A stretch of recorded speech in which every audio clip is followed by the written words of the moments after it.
राम जय जय राम। श्री राम जय जय राम। श्री राम जय जय राम। श्री राम जय जय राम। श्री राम जय जय राम। सच्चिदानंद भगवान की जय। सनातन धर्म की जय।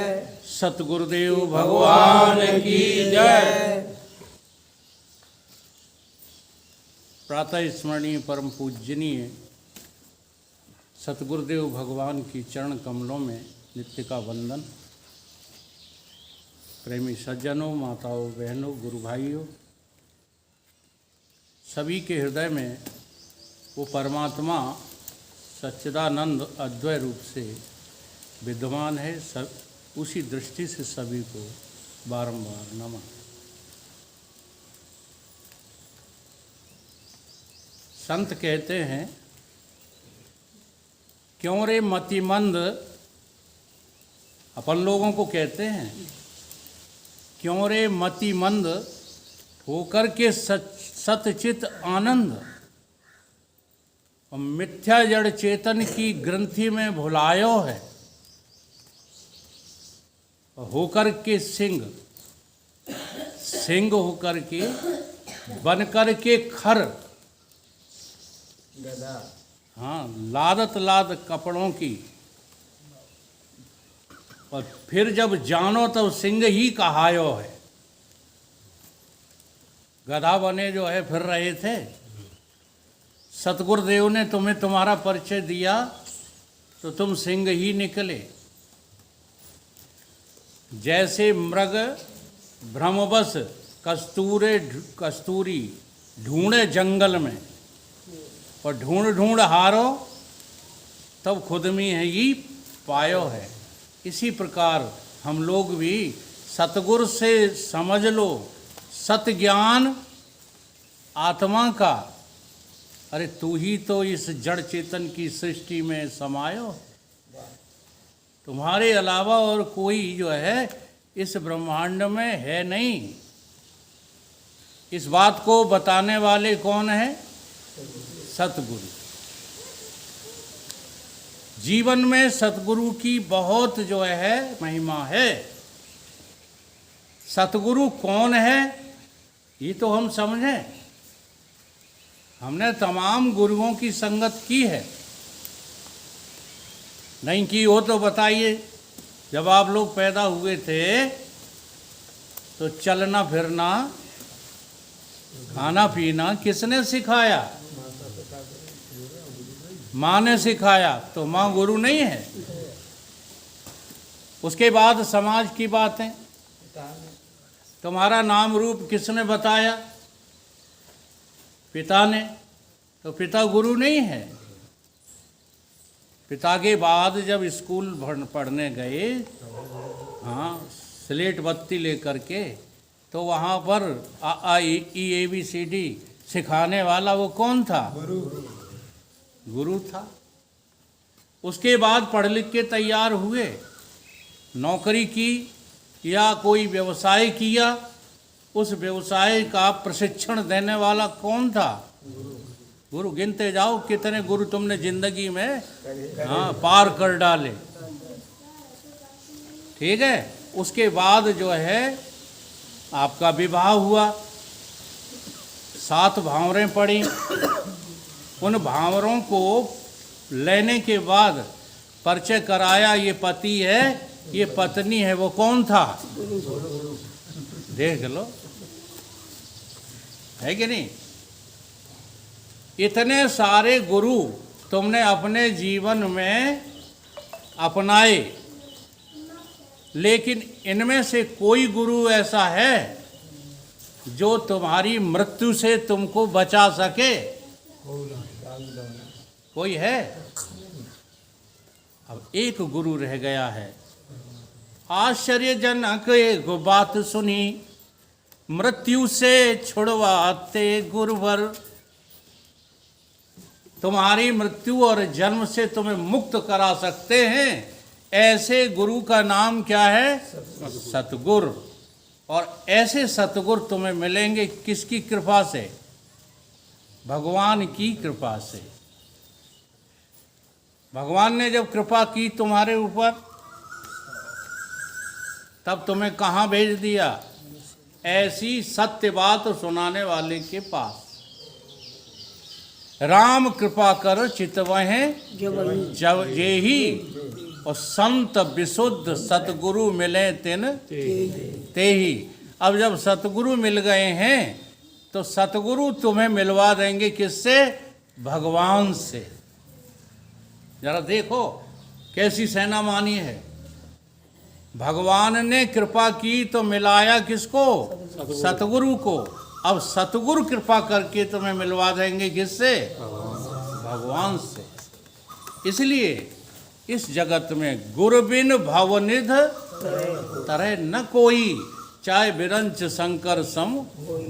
गुरु बिन होई के ज्ञान, चाहे जितने पोथंगा पढ़ते रहे ना, चाहे जितने जो है रामायण गीता कंठस्थ कर लेना, गुरु बिन होई के ज्ञान, और ज्ञान के होए विराग बिन। अच्छा, सतगुरु भी मिल जाए, फिर सतगुरु की आप आज्ञा का पालन न करो। हाँ, जैसे सतगुरु रूपी ज्ञान की बदरिया तो निरंतर बरसती रहती है। अच्छा, ये बादल जो है निरंतर बरस रहे हैं, ठीक है।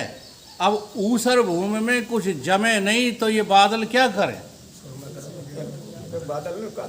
इसलिए तुम्हें गुरु मिल भी गए। हाँ, अब हम नहीं कहेंगे कि कौन गुरु मिला तुम्हें, लेकिन तुम्हारे ऊपर इस गुरु वाणी का कोई असर ही ना हो रहा हो तो ऊसर भूम है कि ना, ऊसर न जामे बीज तो बहु नीर क्या करे। जिसको ना होए बोध तो गुरु ज्ञान क्या करे। फिर वो गुरु जो है क्या कर सकते? वो तो बरस रहे हैं, और देखो कहाँ कहाँ बरस रहे हैं। कितनी बड़ी कृपा है गुरु की। बात थोड़ा समझने में देर लगती है। गंगा में तो बरसें, सतगुरु ज्ञान बदरिया कहाँ कहाँ बरसे? गंगा में बरसे, जमुना में बरसे, और ताल तलैया तरसे। सतगुरु ज्ञान बदरिया बरसे, बड़ा जो है गहरा अर्थ है। गंगा में तो बरसते हैं। अब गंगा में अगर तुम बाहरी अर्थ लगाओगे तो इसका सही अर्थ नहीं निकल पाएगा, क्यों? गंगा में तो पानी पानी, वहाँ बरसने की क्या जरूरत। लेकिन गंगा कहते किसको है शास्त्रों में? हाँ, ज्ञान गंगा नहाय ले प्यारे मना, मैल मन का छुड़ाए ले। गंगा किसको कहते हैं? अब इसी रामचरितमानस में गंगा की परिभाषा दी है, लेकिन आज तक गंगा में स्नान कोई करते ही नहीं हो। क्या है? राम भगत जहाँ सूर्य सरिधारा। गंगा जी क्या है? भगवान की भक्ति। इसलिए सभी लोगों से निवेदन है, भक्ति किसी की मत करो, ना पैसे की भक्ति करो। पैसा कमाओ, भक्ति मत करो उसकी। अच्छा, भक्ति में और आसक्ति में फर्क जानते हो? भक्ति में और आसक्ति में, आसक्ति तुम करोगे तो तुम्हारी दुर्गति हो जाएगी। आसक्ति, धन से तुम आसक्ति रखते हो, धन की भक्ति नहीं करते। पुत्र पुत्रियों से तुम आसक्ति रखते हो, उनकी भक्ति नहीं करते।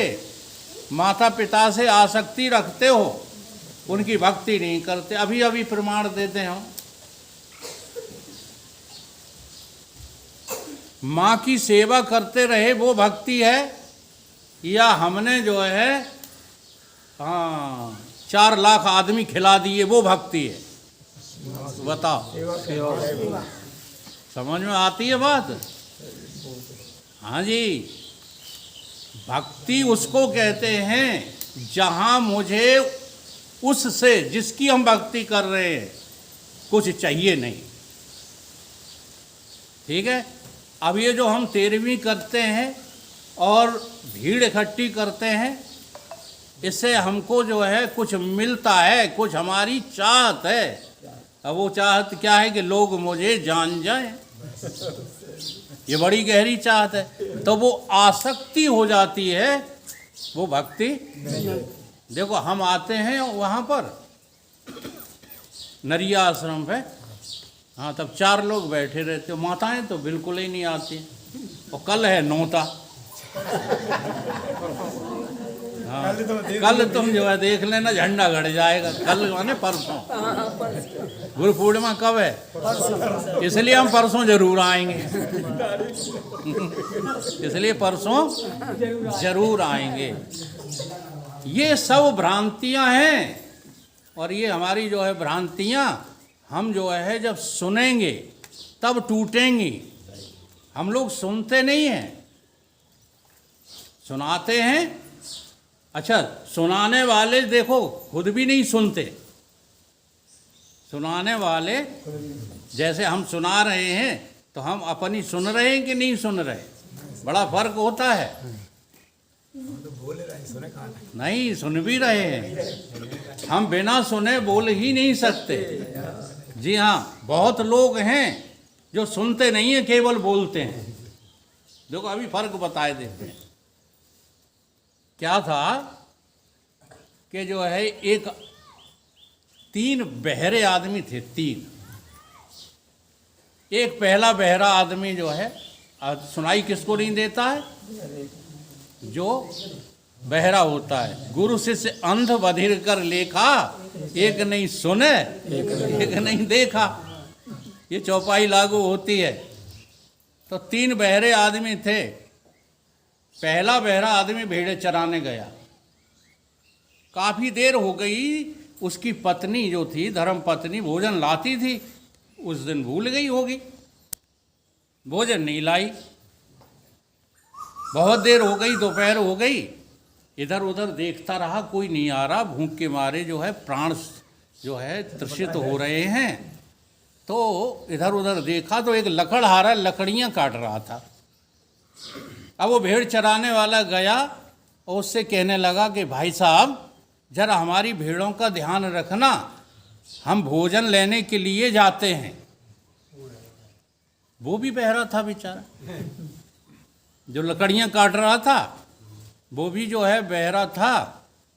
उसने क्या समझा, ये कह रहा है कि हमसे आके बात कर। तो वो क्या बोला, जाओ जाओ, हमारे पास जो है तुमसे वार्तालाप करने की फुर्सत नहीं है। इसने सुना नहीं, उसने भी नहीं सुना था। ये भी क्या कहने लगा कि कह रहा जाओ जाओ, हम रखाए रहेंगे। तो चला गया, भोजन जो है करके लौट कर आया तो देखता क्या है कि सारी भेड़ें ज्यों की त्यों, एक भेड़ भी कम नहीं हुई, ना इधर उधर गायब हुई। तो हंसने लगा, प्रसन्न चित्त हो गया कि चलो इस लकड़हारे को धन्यवाद तो दें। फिर सोचने लगा, खाली हाथ जो है धन्यवाद देना ठीक नहीं है। अब बाबा के आश्रम में जा रहे हैं तो कुछ प्रसाद लेके चलना चाहिए। तो उसने भेड़ों की तरफ देखा, एक लंगड़ी भेड़ जो दूसरे तीसरे दिन जो है कटने वाली थी, मैंने कि ये कट तो वैसे भी जाएगी, चलो इसको दान दे दो। तो वो लकड़हारे के पास लेकर के पहुंचा, भेड़ को दिखाते हुए बोला कि आप नीचे उतर आओ और इस भेड़ को ले जाओ। अब वो सुनता तो था नहीं। उसने कहा, चाहे जिसकी सौगंध ले लो, इस भेड़ की टांग मैंने नहीं काटी। वो, हाँ, वो क्या समझ रहा है, वो समझ रहा है कि ये भेड़, हाँ, ये व्याख्या में हंसी के लिए ही नहीं कर रहा हूँ, ऐसे हम जो कह रहे हैं वो का आप सुन रहे हो। हाँ, हम जो कहते हैं वो आप सुन लोगे तो उसी दिन हमारे जैसे हो जाओगे, पक्की बात है। अब उसने नहीं सुनी, मना करता रहा, हम नहीं भेड़ लेंगे। वो कहता हम तो देंगे। अब सुनते हैं नहीं, एक नहीं सुना, एक नहीं देखा। तब तक तीसरा बहरा आ गया घोड़े पर चढ़ करके। जब वो वहाँ से निकला राहगीर, तो दोनों ने मिल करके उसको पकड़ लिया। एक ने एक कंधा पकड़ लिया, दूसरे ने दूसरा कंधा पकड़ लिया कि मेरा फैसला करते जाओ। वो था चोर, घोड़ा चुरा के ला रहा था। तो उसने समझा कि ये घोड़ा जो है इन्हीं दोनों का है। हाँ, सुनाई उसको भी नहीं दे रहा था। तो वो कहता है कि भाई लोगों, तुम घोड़ा ले लो और हमको छोड़ दो। हमने तुम्हारा घोड़ा चुराया, ये हमसे बहुत बड़ी गलती हो गई। तुम घोड़ा ले लो और हमको छोड़ दो। और एक कह रहा है कि तुम भेड़ ले लो, दूसरा कह रहा है कि मैंने तुम्हारी भेड़ की टांग नहीं काटी। एक नहीं सुना, एक नहीं देखा, गुरु से अंध बधिर कर। ऐसे ही तो भागवत चल रही है, ऐसी तो कथाएं हो रही। न कोई सुनता है और न कोई देखता है कि ये सुन रहे हैं कि नहीं। मंच पे आए, चाहे कुछ सुनाने लगे, तुम सुनो चाहे न सुनो। एक नहीं सुने, एक नहीं देखा। अब बड़ी जो है गपड़ चौथ, तीनों में विवाद, तीन बहरों में। तब तक चौथे सतगुरु कहीं से चले आ रहे थे, जंगल में विचरण करते हुए सूफी संत। अब समस्या ये थी, उन्होंने सबकी बात सुन ली। मन में तो उन्होंने कहा कि मैं इनकी समस्याओं को यूं सुलझा सकता हूं, लेकिन उनके साथ ये समस्या जुड़ी थी। उन्होंने आजीवन मौन व्रत धारण किया था कि अगर हम इनको समझाएं भी तो बोलना पड़ेगा, और अगर हम बोलते हैं तो मेरा मौन व्रत टूटता है। तो मौन व्रत धारण करने के कारण उन संत के अंदर तेजस्व जाग गया था।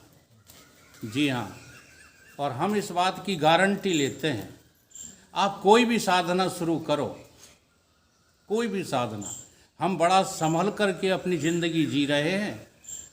हमारी वाणी से यदि कोई श्राप निकल जाता है भाई साहब, जी हाँ, आप ताज्जुब मानेंगे। मैं अपनी बड़ाई नहीं कर रहा हूँ, क्योंकि इस मुखार बिंदु से मैंने सत्संग के अलावा आज तक कुछ बोला ही नहीं। तो ये वाणी इतनी पवित्र हो गई है, अगर किसी को वरदान दे दें तो वो फल जाता है, और श्राप दे दें तो वो फलित हो जाता है। तो हमें डर लगता है। जी हाँ, आशीर्वाद देते भी और श्राप देते भी डर लगता रहता है। हाँ, अब कोई आशीर्वाद मांगे चाहे ना मांगे, और हम उसको दे दें कोई आशीर्वाद, समझ रहे कि नहीं। जैसे हमारे गुरुदेव ने हमको आशीर्वाद दिया कि तू वहाँ तक पहुँचेगा जहाँ तक साधारण व्यक्ति नहीं पहुँच सकता। ये गुरुदेव ने मुझे आशीर्वाद दिया, ठीक है। अब ये आशीर्वाद यदि हमें पहले ही पता लग जाता, या हमारे घर वालों को, ठीक है, तो गुरुदेव से फिर संबंध बढ़ाते। जब उन्होंने दिया तब तो हमें लगता था कि हम मजिस्ट्रेट बनेंगे, या हम जो है बड़े कोई व्यापारी बनेंगे। ये आशीर्वाद दे रहे हैं, हमें क्या पता था कि हम इतने बड़े हो जाएंगे कि हमसे बड़ा कोई है ही नहीं। हाँ, लगता है किसी को। हम उस स्थान को जो है पा चुके हैं कि जिससे बड़ा ब्रह्मांड में और कोई होता ही नहीं, और वही आपको बांट रहे हैं, परंतु आप सुनते ही नहीं हो। हाँ, तो आपके संग में हम भी जो है हो गए अंधे कि नहीं हो गए। एक नहीं सुने, एक नहीं देखा। अब हम देख नहीं पा रहे हैं कि कौन सुन रहा है कौन नहीं सुन रहा है। बहुत बढ़िया बात है। कबीर बाबा ने भी यही कहा। क्या कहा? कहा सुनी की है नहीं, और देखा देखी बात, और दूल्हा दुल्हन ले गया और फीकी पड़ी बारात। अब ये बात जो किसी ने सुनी नहीं कि कह क्या रहे हैं, वो तो हमारे जो है बहुत मतलब की बात कह रहे हैं। दुल्हन कौन है? मेरी चेतना जो मेरे भीतर है, बुद्धि नहीं, मन नहीं, इंद्रियां नहीं, हाँ, मेरी चेतना। अब जरा देखो, आपको जो अभी समझा रहे थे, रात को चेतना सो जाती है तो मन बुद्धि चेता अहंकार सब मर जाते हैं, इंद्रियां मर जाती हैं। वो सुबह चेतना जब जग जाती है तो सब जग के खड़े हो जाते। तो हम हैं देखो सृष्टि के रचयिता कि नहीं। परंतु हम अनुभव ही नहीं करना चाहते। कबीर जी यही कह रहे हैं, चेतना हमारी जो जीवत्व है वो क्या है? दुल्हन, और दूल्हा हमारा आत्मा है। तो दूल्हा दुल्हन ले गया, अब फीकी पड़ी, अब न इंद्रियां काम कर रही हैं, न शरीर काम कर रहा है, न तुम्हारा मुंह, न तुम्हारे कान, ये पूरी बारात क्या पड़ गई? फीकी पड़ गई। ये है जो है संतों की अनुभूति, ये संतों का अनुभव।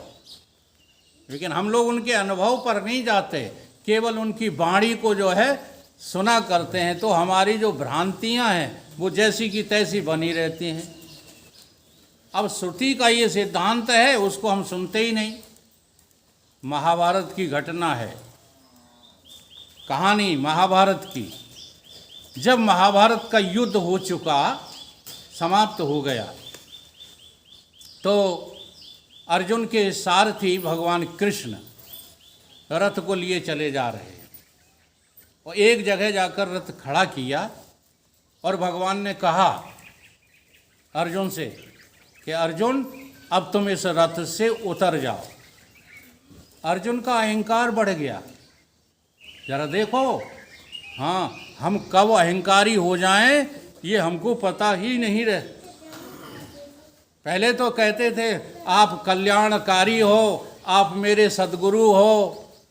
जब गीता सुनाई तब कहा कि नहीं, भगवान मैं तुझे समर्पित हूँ, तुम जो कुछ कहोगे, हाँ, तुम दिन को अगर रात कहो तो हम रात कहेंगे, तुम बबूल को आम कहो तो हम आम कहेंगे, कह रहा है अर्जुन। हाँ, शरणम गच्छति। और अब क्या कह रहा है? अब कह रहा सारथी हो कि मुझे आदेश देते हो। जरा समझो बात को। अब अर्जुन कह रहा है कि तुम सारथी हो और हम रथी हैं, तुम मुझे आदेश देने वाले कौन होते हो? पहले तुम उतरो तब हम उतरेंगे। भगवान ने कहा सब गड़बड़ कर दिया इसने। ठीक है, अब ये रचना में अभी आपको समझाऊंगा। यही खेल मेरे भीतर चल रहा है। महाभारत कहीं बाहर नहीं है, कृष्ण और अर्जुन कहीं बाहर नहीं है। हाँ जी, क्यों ये कहते हो गीता सुनाते नहीं, पार्थ सी धारणा तुम दिखाते नहीं। तुम पार्थ की तरह जो है अपने को देख ही नहीं पा रहे हो, इसलिए गीता का ज्ञान तुम्हारी समझ में नहीं आ रहा। भगवान ने कहा अहंकार छोड़ दे अर्जुन। हाँ, ये जो तू अहंकार लेकर के मुझे आदेश दे रहा है कि मैं उतर जाऊं, अगर मैं उतर गया ना तेरा सुपड़ा साफ हो जाएगा। जो इतना कहा है, अर्जुन की झक्की खुल गई, कहीं ना कुछ गड़बड़ है, आज मैंने फिर अपराध कर दिया। फिर चरणों पे पड़ गया, कहने लगा सद्गुरुदेव भगवान मुझे क्षमा करना, थोड़ी देर के लिए मैं अहंकृत हो गया था। ये अहंकार बहुत बड़ा डमरुआ है। जी हाँ, आप रोज मेरे साथ रहते हो और कभी कभी आप मेरा अपमान कर देते, आपको पता नहीं लगता। जी हाँ, बातों ही बातों में अपमान कर देते हो। हम ही से जो है सीखा, हम ही से जो है सब बातें मिली, और हमारी कुछ ऐसी बात कहकर अपमान समाज में कर देते हो। तो ये बड़े मुश्किल से ये बातें समझ में आती हैं। और जैसे ही अर्जुन उतरा और उतर के नीचे खड़ा हुआ, भगवान कृष्ण ने ज्यों रथ छोड़ा, रथ में एक विस्फोट हुआ और सर्वनाश हो गया रथ का। ठीक है, अगर इस रथ से, अब देखो हनुमान जी ने यही बात कही है कि नहीं? हनुमान जी कह रहे हैं, क्या कह रहे हैं? कहीं हनुमंत विपत जग सोई, और जब तब सुमरण भजन न होई। जब तक तुम्हारी जो है वृत्ति में भगवान हैं, तभी तक ये जिंदा समझो, और जिस दिन तुमने भगवान को इसमें से निकाल दिया, उसी दिन तुम जो है मर जाओगे, कोई बचा नहीं सकता। ठीक है, और मौत उसी का नाम है जिसमें प्रभु का स्मरण नहीं है, और जिस अंतःकरण में भगवान का स्मरण है उसे मारने वाला जग में हमने नहीं निहारा, जगत में जिसका जगत पिता। तुम कभी मरते ही नहीं हो, तुम कभी मरोगे ही नहीं हो। क्यों? क्योंकि ये रथ जो है, शरीर क्या है? रथ है, और रथी है जीवात्मा, और सारथी है तुम्हारी बुद्धि। और उस सारथी के रूप में तुम्हारी बुद्धि में देखो कौन बैठा है। अगर प्रभु बैठा है, ध्यान दो, तो कभी नहीं मिटोगे। रथ पर अगर तुम्हारे पर प्रभु बैठा है तो कभी नहीं मिटोगे। और रथ पे यदि धन बैठा है, पुत्र बैठे हैं, पुत्रियां बैठे हैं, सरकार बैठी है, सीट बैठी है, कुर्सी बैठी है, तुम्हें कोई बचा नहीं सकता। आ रही बात समझ में? इसलिए जल्दी से जल्दी अपने बुद्धि रूपी सारथी में तुम भगवान का सुमिरन बिठा लो, तो तुम्हारा जो क्या हो जाएगा? कल्याण हो जाएगा। अब तुम जो है, क्या हुआ? अब तुम जो है इस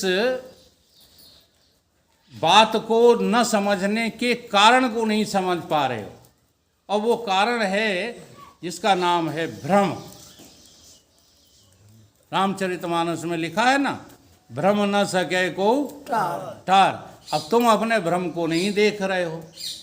कैसे नहीं देख रहे हो? वो बात भी समझ लो। एक कुआं था, कुआं, और उस कुएं में एक राहगीर जो है झांकता है ठंडा पानी पीने के लिए। तो पानी तो वो भूल गया। उस कुएं में उसे चंद्रमा की परछाई दिखी। जब चंद्रमा की परछाई दिखी तो उसका हृदय पसीज गया। किस बात के लिए? कि बेचारा चंद्रमा कुएं में गिर पड़ा है, अब मैं इसको निकालूंगा। तो गांव में गया, भटमातपुरा से कांटा और लेज मांग के लाया और कुएं में फांस दिया। अब फांस दिया तो वो कांटा किसी पत्थर से अटक गया। अब लगा है खींचा खींच, खींचा खींच, वो हिल नहीं रहा।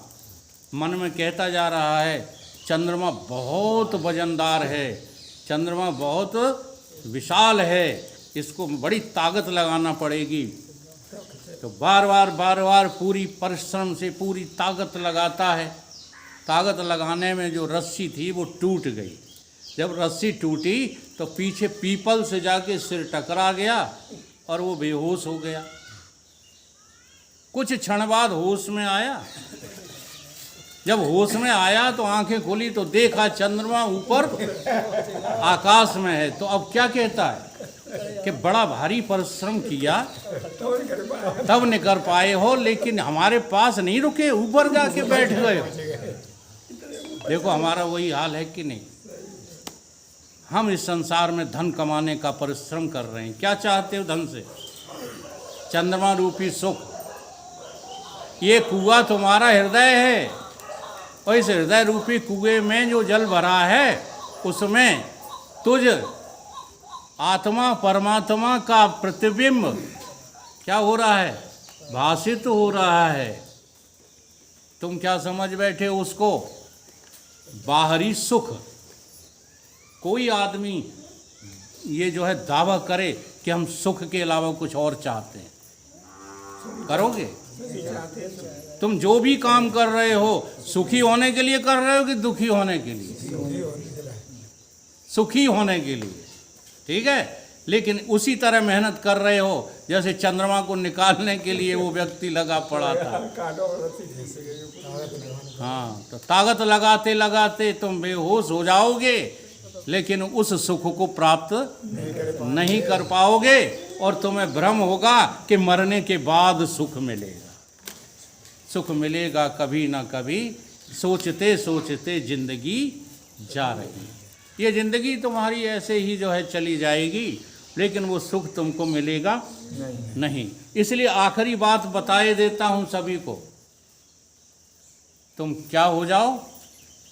तुम जो है दुनिया की गुलामी छोड़ करके भगवान के गुलाम हो जाओ।